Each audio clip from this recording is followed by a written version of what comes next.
छावा देखकर थिएटर से आए हैं। सच में आखिर के वो जो 20 मिनट इस फिल्म के थे वो इतने सारे इमोशंस एक साथ लाते हैं जिसे शब्दों में बता पाना मुश्किल है। अगर कोई पूछे कि इंडियाज नेक्स्ट सुपरस्टार में ट्रांजिशन होते आप किस एक्टर को देख पाते हो, तो आंख बंद करके विकी कौशल का नाम ले लेना। हाथी घोड़े बांध के तैयारी तो तेरी भारी है, जंजीरों में जकड़ा राजा मेरा, फिर भी सब पे भारी है। 2025 में अब तक बॉलीवुड के खेतों में ऐसा सूखा पड़ा हुआ था कि उसे अजय देवगन की आजाद की फर्टिलाइजर, शाहिद की देवा का खाद और अक्षय कुमार की स्काई फोर्स का पानी और कंगना की इमरजेंसी वाली जवानी, सॉरी इसको इंक्लूड नहीं करना था। मेरा मतलब बड़े बड़े महारथी की गति भी इतनी धीमी हो गई थी कि कोई भी वर्ल्ड वाइड ग्रॉस में 50 करोड़ नहीं दे पा रहा था। तभी मैडॉक सिनेमा की तरफ से विकी कौशल की छावा बॉक्स ऑफिस पर ऐसा धावा बोलती है कि ये फिल्म विकी कौशल की अब तक की बिगेस्ट ओपनर बनती है। साथ ही साथ वैलेंटाइन वीक पर लौंडे सख्ती से गर्लफ्रेंड के साथ यो जाने के बजाय थिएटर में हर हर महादेव कहते नजर आते हैं। छत्रपति शिवाजी महाराज की जय। हर हर महादेव, यही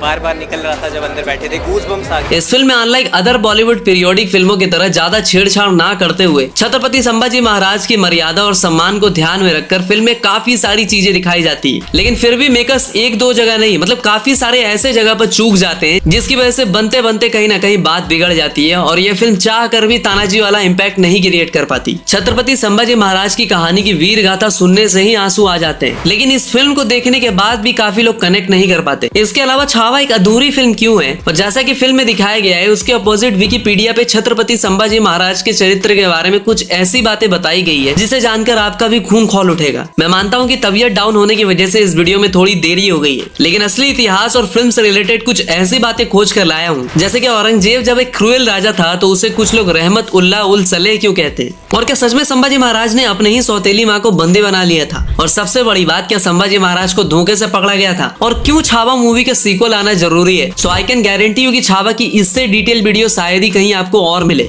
और इस हिस्ट्री वर्सेस रियलिटी वाली वीडियो के लिए हमने आपसे जब शॉर्ट्स पे पूछा तो 24 आवर्स में ही उस पर 300 प्लस कमेंट्स भी आ गए। तो सच्चाई और छलावा करते हैं एक बार फिर से विश्लेषण, तब तक आप हर हर महादेव टाइप कर दो तो इंक्रीज आवर मोटिवेशन। तो वीडियो को हमने 3 पार्ट्स में सेग्रीगेट किया है। First, actual plots and real truth presented in movie. Second, digging out the real history which is not shown in the movie. And third, how entire Mughal empire was devastated after Sambhaji Maharaj.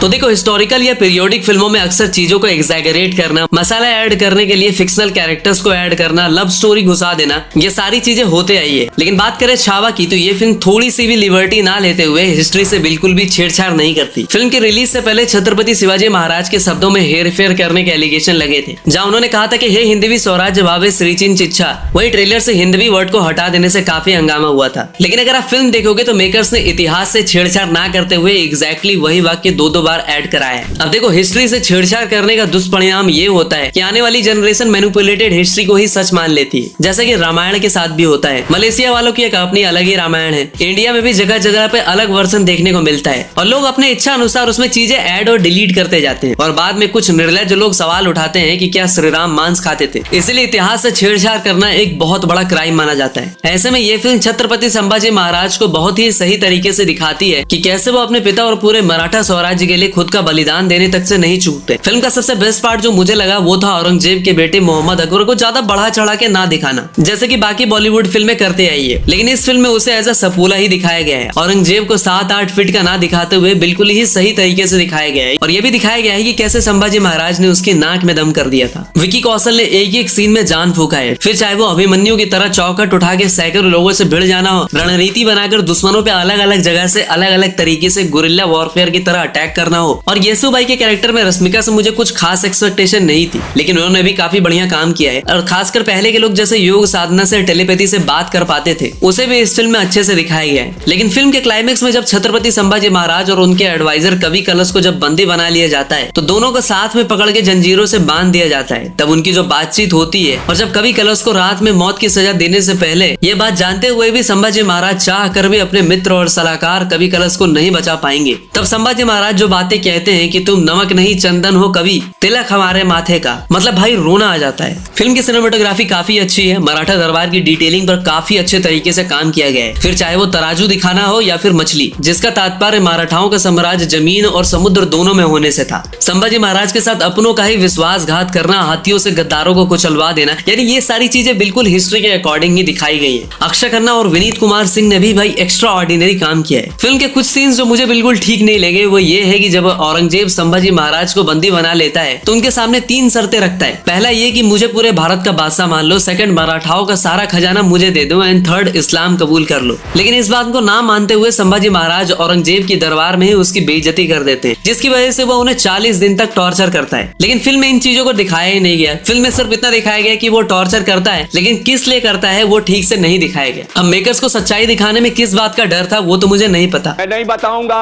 दूसरी बात यह है कि film का direction Lakshman Utekar जी ने किया है, लेकिन इसमें वो कहीं ना कहीं फेल हो गए। ऐसा मैं इसलिए बोल रहा हूँ क्योंकि जिन लोगों को छत्रपति संभाजी महाराज का इतिहास पता था उनका तो चलो ठीक है, लेकिन जिन्हें नहीं पता था उनके ऊपर से काफी सारी चीजें यूं ही निकल जाती है। अच्छी थी बट फास्ट पेस के चक्कर में थोड़ा सा डायरेक्शन बिगड़ गई थी। बाकी विक्की कौशल, जैसे कि वो संभाजी महाराज की सौतेली माँ को उनके खिलाफ षड्यंत्र करते दिखाना, काफी लोगों को समझ ही नहीं आता कि वो कौन है, उनका संभाजी महाराज से क्या कनेक्शन है। फिल्म का स्क्रीन प्ले काफी वीक है। और हाँ, छत्रपति शिवाजी महाराज की मृत्यु पे औरंगजेब को स्वेटर बनते हुए ये कहना कि जन्नत के दरवाजे खुले रखना, शेर आ रहा है, इस प्रकार की बचकाना बातें किसी के गले नहीं उतरती, लोग मजाक उड़ाते। इस फिल्म के बीजीएम और गाने बिल्कुल ही बकवास हैं। ए.आर. रहमान इज लाइक ऊंची दुकान फीकी पकवान। यही काम अगर बी प्राक, सुखविंदर सिंह या किसी भी अच्छे सिंगर को दिया होता तो मजा ही आ जाता। देखो, ए.आर. रहमान एक अच्छे म्यूजिक कंपोजर हो सकते हैं, लेकिन अच्छे सिंगर मैं नहीं मानता। हाँ, तो अब उन चीजों पर बात कर लेते हैं जिन्हें फिल्म में दिखाया ही नहीं गया।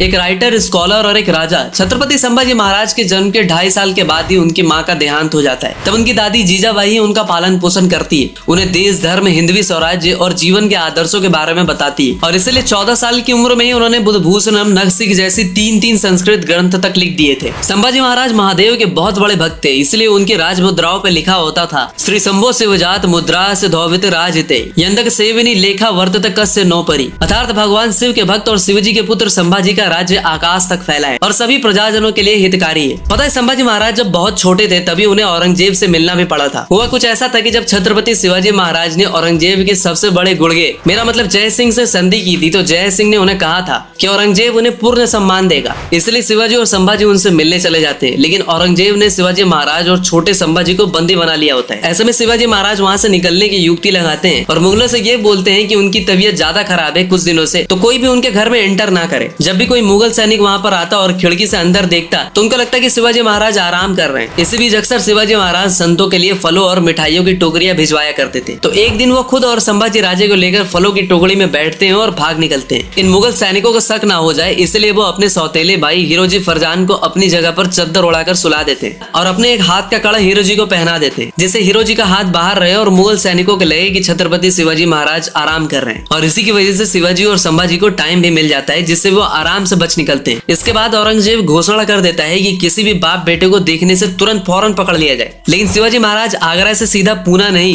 बल्कि उत्तर में मथुरा की तरफ चले जाते हैं और संभाजी को मथुरा में कृष्ण जी पंत के यहाँ पे छोड़ देते हैं, जिससे पकड़े जाने का खतरा बिल्कुल ही कम हो जाता है। और बचपन में ही कुछ इस तरह संभाजी महाराज पहले ही अपने सबसे बड़े शत्रु से मिल चुके होते हैं। इसी चीज को फिल्म में अगर थोड़े अच्छे तरीके से दिखाया जाता तो लोग बिल्कुल ही कनेक्ट कर पाते। और संभाजी महाराज के बारे में ऐसी बात भी कही जाती है जिसे सच से ज्यादा मुझे इतिहास मिटाने वालों की करतूत लगती है, जैसे कि जे.एल. मेहता की book advance study in the history of modern India. इस बुक में बताया जाता है कि शिवाजी महाराज संभाजी राजे के खराब व्यवहार और डिसिप्लिन ना होने की वजह से उनसे इतने नाराज हो जाते हैं कि उन्हें पन्हाला किले में कैद कर लेते हैं। लेकिन सच्चाई तो यह है कि छत्रपति संभाजी महाराज को अनुशासन और रणनीति में सबसे उच्च राजा माना जाता है। फिर उस बुक में ऐसा बताया गया है कि 1678 में संभाजी राजे किसी तरह वहां से भाग निकलकर दिलेर खान से जा मिलते हैं और 1 साल के बाद 1679 में वो बीमार शिवाजी महाराज से मिलते हैं, तो छत्रपति शिवाजी महाराज उन्हें माफ कर देते हैं। और वाईजे भावे की book from the death of Shivaji to death of Aurangzeb, इस बुक में बताया जाता है कि छत्रपति शिवाजी महाराज के स्वर्गवास के बाद मराठा एम्पायर के अगले छत्रपति बनने की प्लानिंग की होड़ लग जाती है और इस रेस में सबसे आगे होते हैं संभाजी महाराज के सौतेले भाई और सोयरा बाई के बेटे राजाराम। लेकिन अगले छत्रपति बनने के लिए संभाजी महाराज अपने सौतेली माँ और उनके बेटे राजाराम और राजाराम की पत्नी को कैद कर लेते हैं। मतलब एक ऐसा महान राजा जिसने बचपन से लेकर वीर गति प्राप्त होने तक सिर्फ संघर्ष किया, 120 युद्ध लड़े और सारे के सारे जीते भी,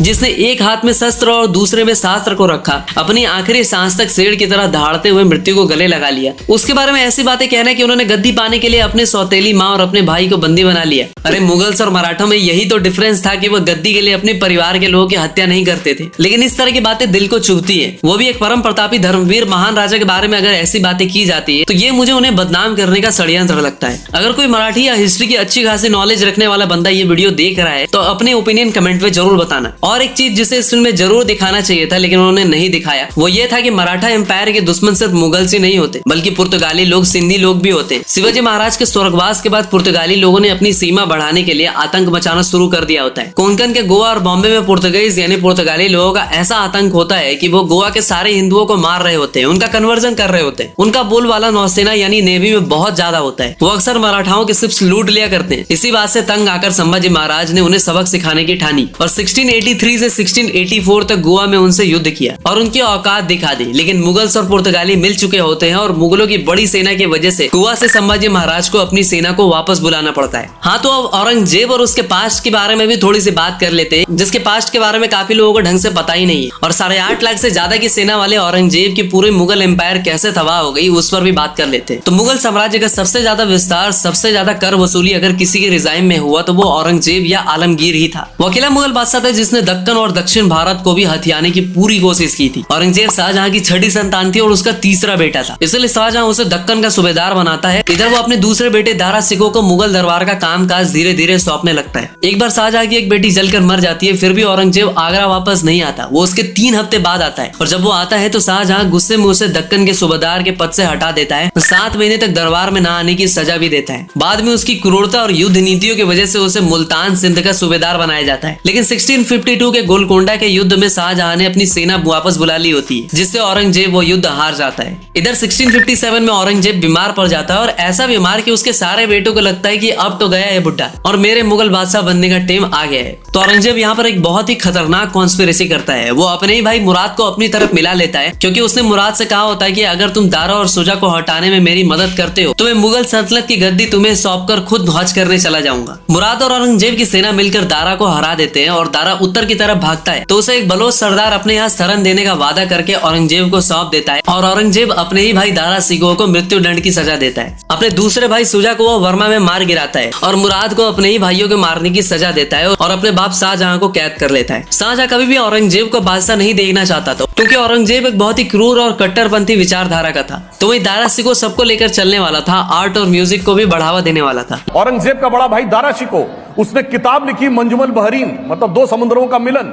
और इतना ही नहीं, उसने उपनिषदों का फारसी में अनुवाद कराया। उसका नाम रखा सिर्रे अकबर, वर्ड्स ऑफ गॉड। वहां से वो लैटिन में और वहां से जर्मन में आर्थर शोपेनहावर ने ट्रांसलेट कराया। और उस दारा शिकोह का सर काट के थाली में सजा के जेल में बंद अपने बाप को देने वाला वो गंगा जमनी तहजीब का प्रतीक है और दारा शिकोह नहीं। लेकिन जब औरंगजेब बादशाह बना तो उसने गैर मुस्लिम यानी काफिरों के मंदिर जाने पर जिजिया कर लगा दिया, जिससे विवश होकर वो अपना धर्म परिवर्तन कर ले। 1668 में उसने गाने और संगीत पर भी बैन लगा दिया, चाहे वो हिंदू हो या फिर मुस्लिम। सोमनाथ, बनारस के विश्वनाथ मंदिर, मथुरा के केशव राय मंदिर, उसने इन सारे मंदिरों को तोड़ा। क्रिश्चियन मिशनरीज को बंदी बनाने का आदेश दे दिया। 1656 में उसने 9th सिख गुरु यानी गुरु तेग बहादुर जी का सिर कलम करा दिया, क्योंकि उसने उनसे कहा कि तुम या तो कोई चमत्कार करके दिखाओ या फिर अपना धर्म छोड़ दो। तो उन्होंने दोनों काम करने से इनकार कर दिया, इसीलिए उन्हें भी मार दिया। उसी का बाप शाहजहां ने उसको कहा कि जेल में मैं अकेले रहता हूँ तो कुछ बच्चों को भेज दो, मैं उन्हें कुरान पढ़ा दूंगा। तो औरंगजेब ने अपने ही बाप से कहा कि अभी बादशाह चली गई लेकिन बादशाही करने का जज्बा नहीं गया। शाहजहां को इवन अनाज और पानी भी लिमिटेड दिया जाता था। इसलिए शाहजहां ने फारसी में लिखा कि तुझसे अच्छा तो वो काफिर है जो मरने के बाद भी पितृपक्ष में अपने पूर्वजों को तर्पण देता है। अपने ही बाप शाहजहां से औरंगजेब इसलिए भी चिढ़ता था क्योंकि उसने ताजमहल, लाल किला, जामा मस्जिद जैसे इतने सारे शानदार मॉन्यूमेंट्स बनाए थे और इन सारे भवनों को बनाने में उसने आधे से ज्यादा राज खजाना लुटा दिया था और बाकी खजाना नई राजधानी दिल्ली बनाने में। फिर भी कुछ लोग औरंगजेब को रहमत उल्लाह उल सलेह कहते हैं। कुछ लोग तो ये भी कहते हैं कि वो तो राज खजाने से एक भी पैसे नहीं लेता था। अरे टोपियां बुन बुन के बेचारा अपनी रोजी रोटी चलाता था। भला अगर आपने नोटिस किया हो तो कुछ ऐसा ही फिल्म में भी दिखाया गया था। और आलमगीर बादशाह रहमतुल्लाह अलैह ये वो हिंदुस्तान की तारीख में बादशाह है जिसकी अंग्रेज भी आज ईमानदारी की तारीफ। इन्होंने बैतुल माल से तनख्वाह लेना बंद, टोपियां सी के अपना पेट पाला करते थे।